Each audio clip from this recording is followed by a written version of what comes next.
গাড়ি ঠিক করে দিয়েছিলেন। আমরা 5-6 জন নামে করতে গিয়ে বিএনপির ভারপ্রাপ্ত চেয়ারম্যান তারেক রহমানের ঘোষিত রাষ্ট্র কাঠামো মেরামতের ৩১ দফা দাবি বাস্তবায়নের লক্ষ্যে নারীর মর্যাদা ও নারীর ক্ষমতায়ন নিয়ে ফ্যামিলি কার্ড নিয়ে নারীদের সচেতন এবং আগামী নির্বাচন অবাধ, নিরপেক্ষ, সুষ্ঠু নির্বাচনে বিএনপির প্রার্থীকে বিজয়ী করার লক্ষ্যে চাঁদপুরের কচুয়ায় জাতীয়তাবাদী মহিলা দলের মতবিনিময় সভা অনুষ্ঠিত হয়েছে। শনিবার সন্ধ্যায় তৃপ্তি মিনি চাইনিজ অ্যান্ড কমিউনিটি সেন্টারে কচুয়া উপজেলার মহিলা দল ও পৌরসভা মহিলা দলের আয়োজনে মতবিনিময় সভায় প্রধান অতিথির বক্তব্য রাখেন কেন্দ্রীয় বিএনপির নির্বাহী সদস্য ও উপজেলা বিএনপির সমন্বয়ক মোহাম্মদ মোশাররফ হোসেন মিয়াজি। আমার নামে কিন্তু খারাপ কথা উড়ে দিতে পারে, কেউ কেউ কথা বলতে পারে, ভালো খারাপ মিলিয়ে বলতে পারে। আমি একদম কথা বলতেছি, একটা খারাপ কথা উড়ে দিল, এক কথা বলতে আমরা বিশ্বাস।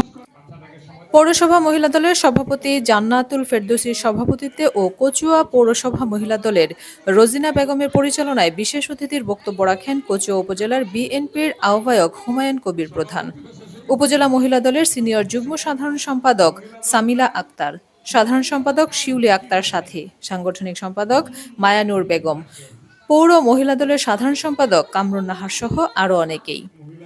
কচুয়া পৌরসভা আমরা কিছুদিন আগে আমাদের হিন্দু ভাই বোনদের আহসান হাবিব সুমনের তথ্যচিত্রে জিন্নাতুন নাহার, চ্যানেল 21, কচুয়া, চাঁদপুর।